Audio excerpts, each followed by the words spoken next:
Olá, este é o programa Saber Direito Responde. Meu nome é Dânia Fiorin Long, sou advogada, professora de Direito do Trabalho, Direito Sindical e Processo do Trabalho. E nesta semana eu ministrei o curso no Saber Direito, o curso de Direito Sindical.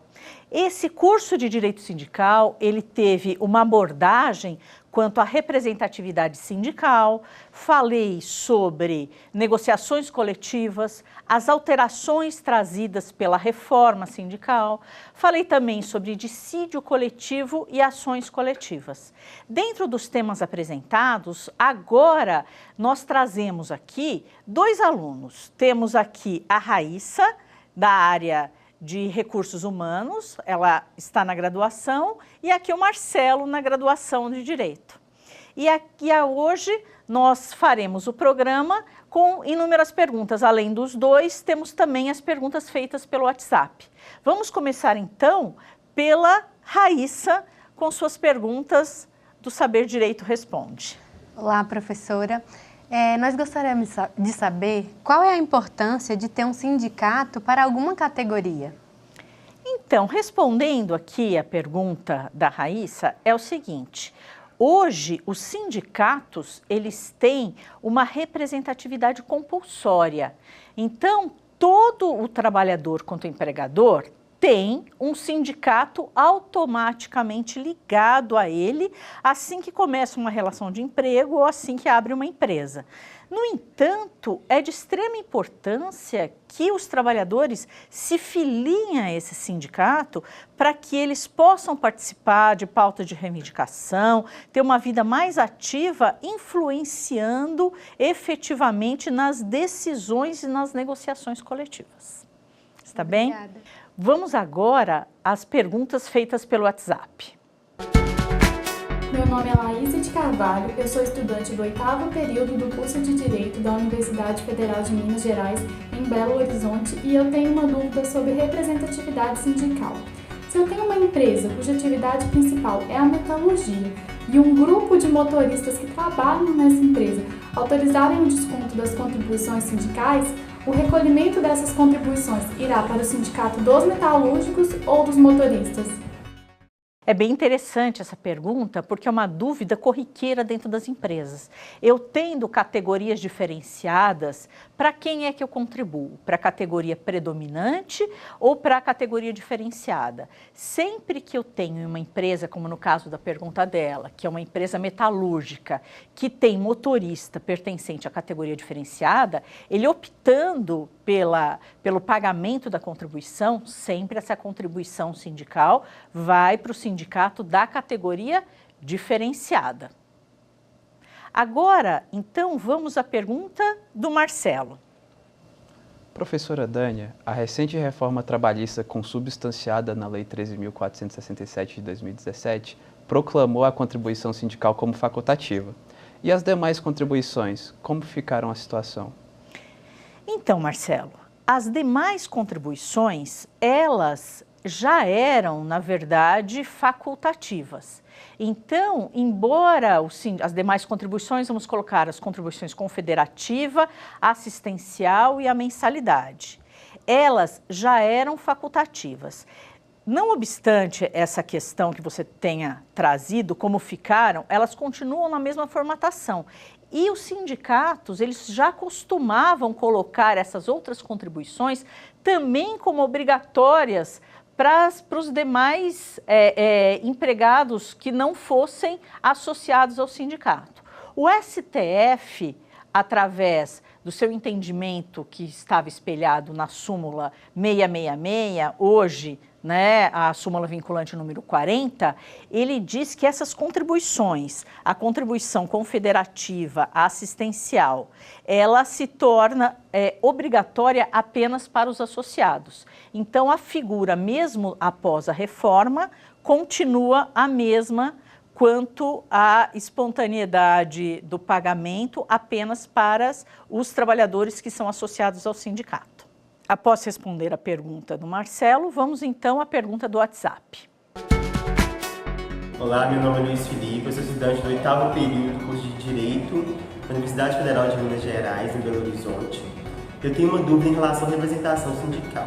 Gostaria de saber se existe a possibilidade de um empregado escolher o sindicato que ele quer ser representado e utilizar os benefícios daquele sindicato. A pergunta é uma pergunta interessante pelo seguinte, porque hoje tem se falado muito na escolha do sindicato que vai te representar. Isso não é possível. Nós temos um sistema no Brasil que é de representatividade compulsória. A partir do momento que um empregado ele entra num banco, ele passa a ser da categoria dos bancários. Se ele entra numa indústria de confecção, ele passa a ser um empregado, pertence ao sindicato da indústria da confecção. Então não há uma possibilidade de se escolher o sindicato pelo qual você quer se filiar e pelo qual você quer receber os seus benefícios. Pois bem, agora vamos então à pergunta da Raíssa. Professora Dânia, por gentileza, nos explique a diferença entre o acordo, a convenção e o dissídio coletivo de trabalho. Muito bem. Então, vamos lá. Existe uma negociação coletiva entre Sindicato dos Trabalhadores e Sindicato dos Empregadores.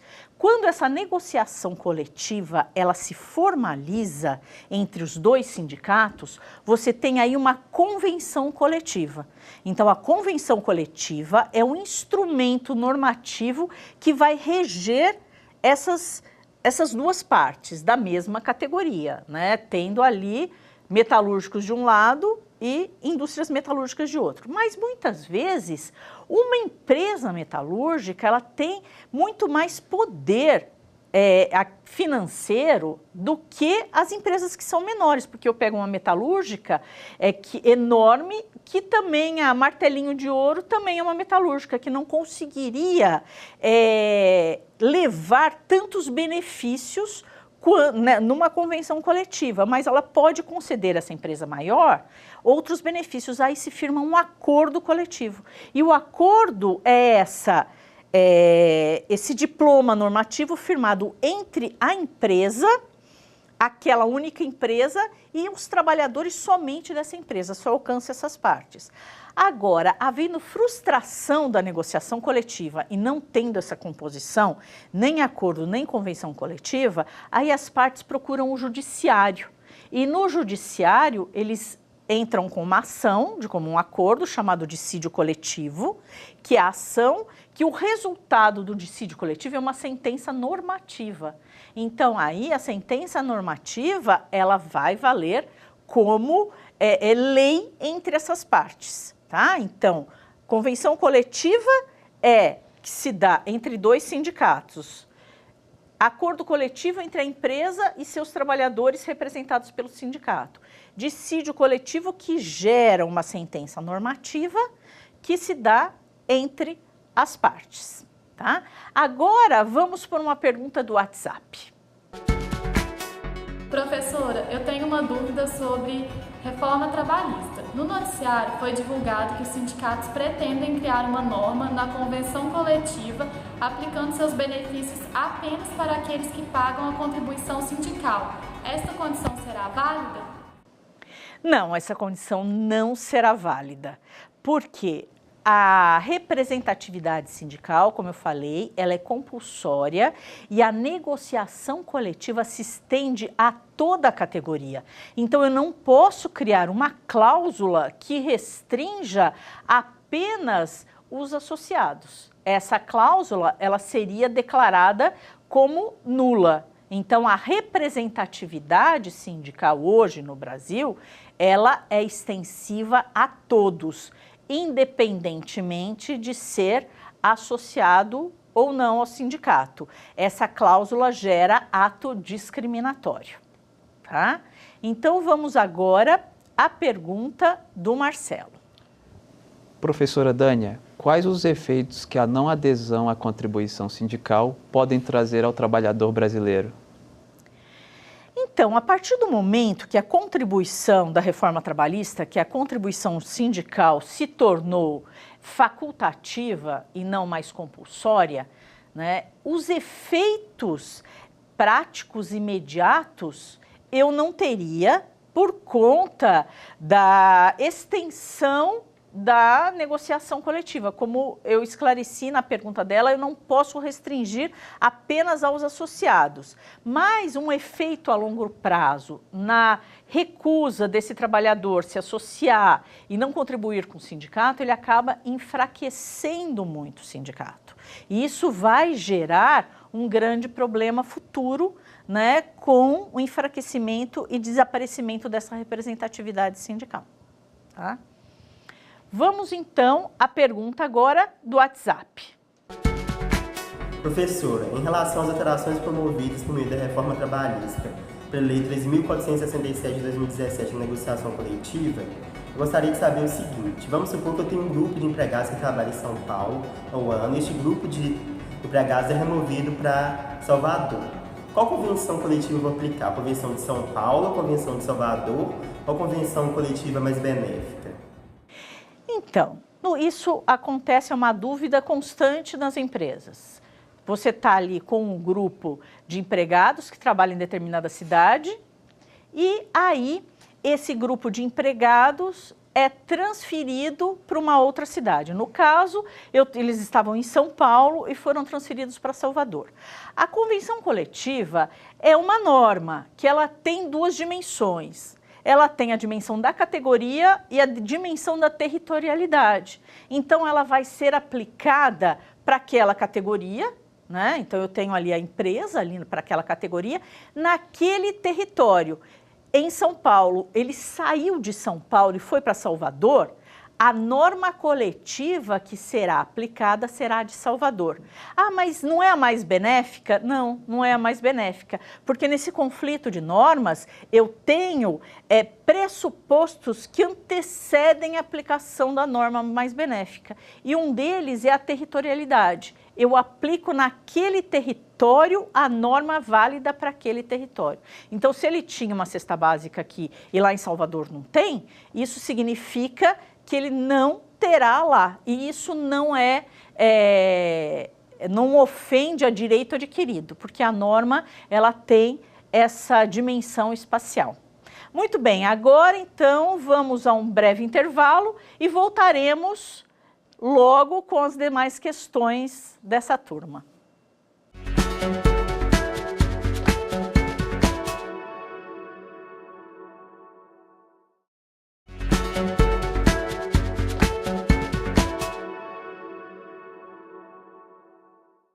Então, voltamos agora com o Saber Direito Responde, com as questões apresentadas pelos nossos alunos. Vamos então à questão apresentada pela Raíssa. Professora, com a reforma trabalhista, qual é o ponto mais relevante? A reforma trabalhista, ela trouxe inúmeras mudanças para o direito sindical. E nós demos até, em nossa aula, nós abordamos a questão da negociação coletiva e a questão das contribuições sindicais. Se eu colocar o ponto mais forte, que mais abalou a questão sindical, foi a questão ligada a tirar a compulsória, deixar de ser compulsória a contribuição sindical. Na medida que ela se tornou facultativa, ocorreu um grande abalo na estrutura sindical, porque todos os sindicatos viviam dessa contribuição sindical. Então, essa foi a mudança mais drástica que a gente pode entender dentro da reforma trabalhista. Outra mudança também de extrema importância foi a questão da negociação coletiva, do negociado sobre o legislado.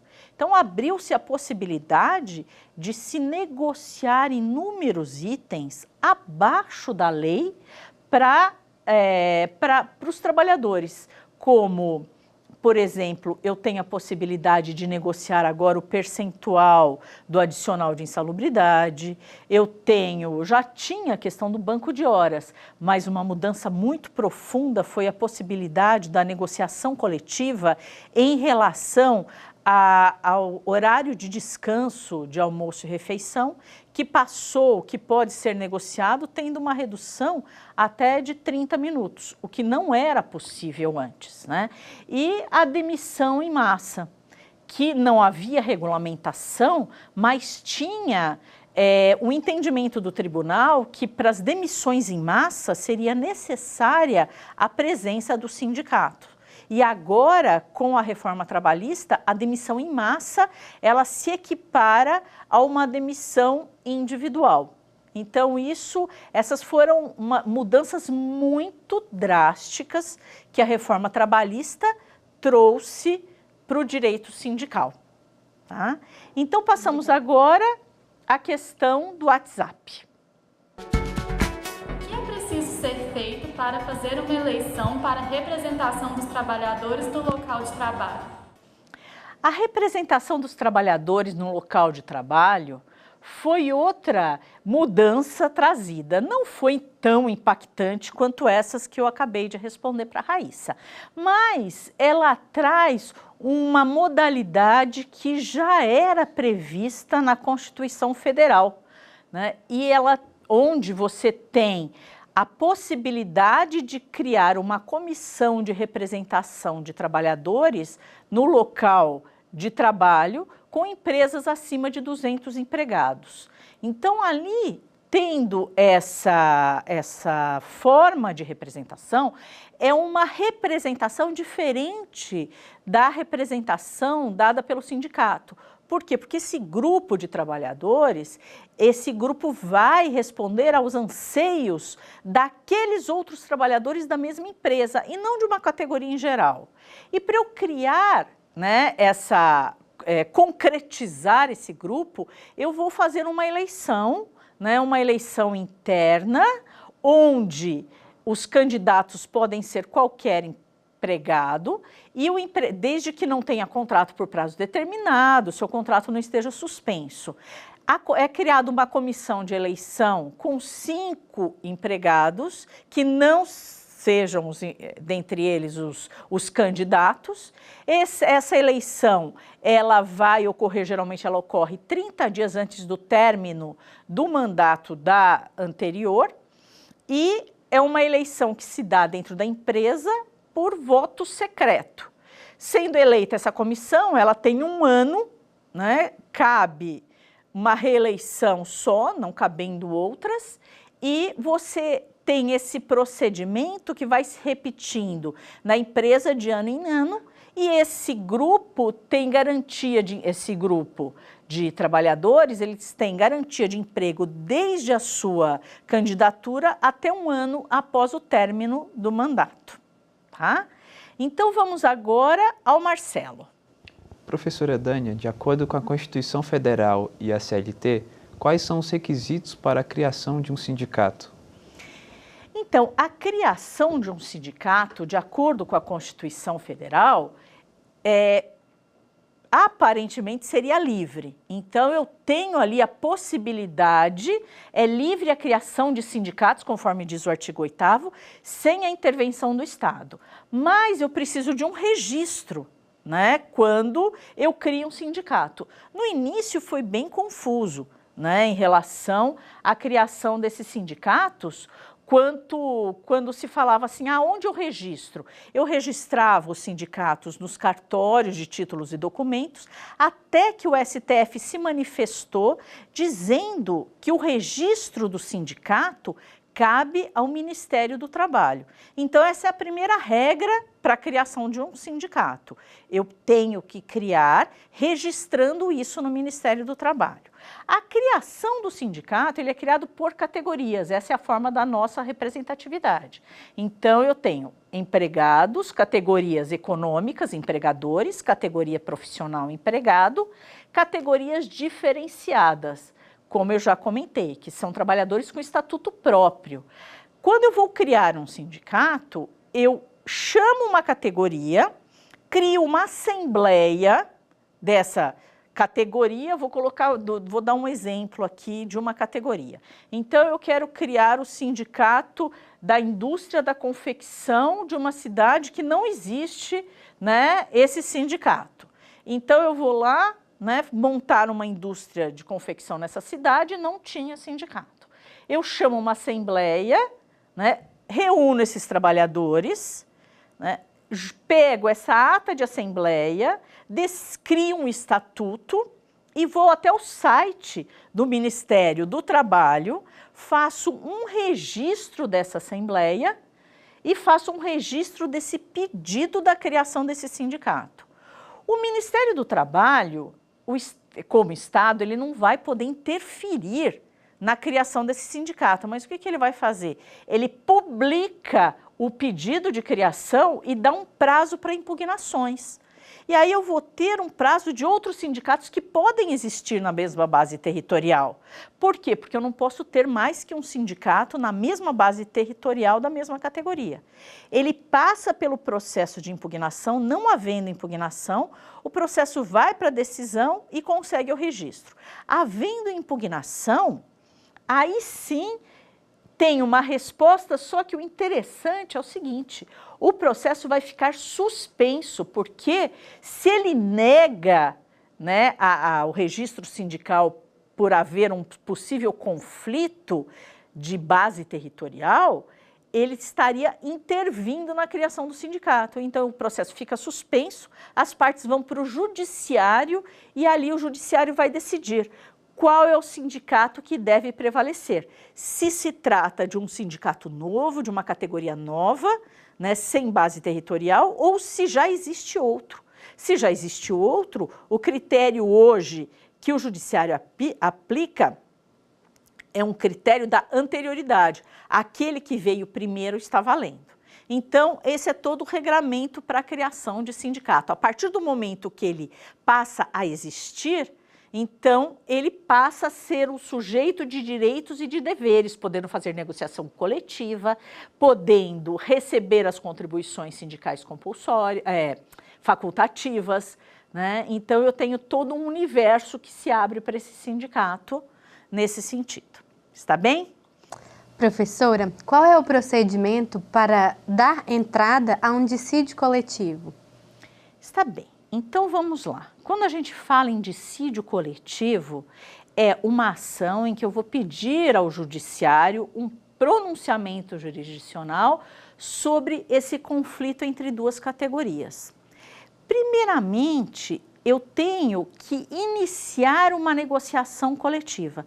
Então, eu inicio a negociação coletiva, levo uma pauta de reivindicação, o sindicato responde e aí é frustrada essa negociação coletiva. Frustrada a negociação coletiva, aí sim as partes podem ir até o judiciário para que ele dê uma decisão. É o que a gente chama de heterocomposição para a solução de conflito. E como é que se dá a entrada nesse processo? Esse processo, ele é uma ação judicial e será distribuído perante um dos tribunais regionais do trabalho, que é uma competência originária. E para eu dar entrada nesse processo, eu tenho alguns requisitos. O primeiro é a frustração da negociação coletiva. O outro requisito que eu tenho é o requisito que diz respeito à Assembleia. Eu preciso ter uma votação para decidir que onde a categoria decide se entra ou não com esse dissídio coletivo, então eu tenho que provar, né, através dessa assembleia que houve uma decisão da categoria, e o outro requisito é o comum acordo. O comum acordo entre as partes para entrar com o dissídio coletivo. Isso significaria que os dois têm que assinar a petição inicial junto? Não, isso significa que quem tem interesse, que geralmente é o Sindicato dos Trabalhadores, ele distribui esse dissídio coletivo e depois, quando da defesa, se o Sindicato dos Empregadores, em sua defesa, não se opuser quanto a essa questão do comum acordo, o processo vai correr. Então, quais seriam os requisitos para propor um dissídio coletivo? A frustração da negociação coletiva, a autorização da Assembleia e o comum acordo. Então, vamos agora à pergunta do WhatsApp. Professora, eu tenho uma dúvida sobre ações coletivas. Se há uma ação de cumprimento em fase de execução e o TST reforma a sentença normativa, o que acontece com o processo? Mesmo assim, a empresa deverá pagar? Muito bem. Então, eu tenho aqui, né, uma ação de cumprimento, tive uma sentença num dissídio coletivo E essa sentença no dissídio coletivo gerou, por exemplo, um aumento de 15%. E aí, esse aumento de 15%, ele vem, é lógico que ele vai acabar sendo reformado, porque a inflação está em 5%, né? Só que eu não preciso do trânsito em julgado para entrar com ação de cumprimento, né? Eu entro com a ação de cumprimento, o processo está correndo e entra em fase de execução. Aqui eu tenho a reforma dessa decisão. Eu não posso simplesmente abandonar esse processo que é ação de cumprimento, senão eu vou acabar sendo condenada. Mas eu preciso fazer o quê? Eu preciso informar o juízo que essa execução tem que ser extinta, que é isso que entende o Tribunal Superior do Trabalho. E qual é o procedimento que eu faço? Eu entro com uma ação, uma medida de pré-executividade e se o juiz se recusar a extinguir a execução, eu entro com mandado de segurança. Então, este foi o programa Saber Direito Responde. Nós esperamos aqui ter esclarecido a dúvida de vocês. Eu sei que existem inúmeras dúvidas sobre o direito sindical. É uma área muito ampla que pode ser estudada. Agradeço pela oportunidade, agradeço os alunos, agradeço toda essa equipe que deu o apoio e até uma outra oportunidade. Gostou das aulas? Você pode dar sugestões de temas que quer aprender no Saber Direito. Escreva pra gente, o nosso e-mail é saberdireito@stf.jus.br ou entre em contato pelo nosso WhatsApp. O número é este que aparece na tela. Você também pode estudar pela internet. É só acessar tvjustiça.jus.br e ainda reveja as nossas aulas no canal do YouTube, TV Justiça Oficial.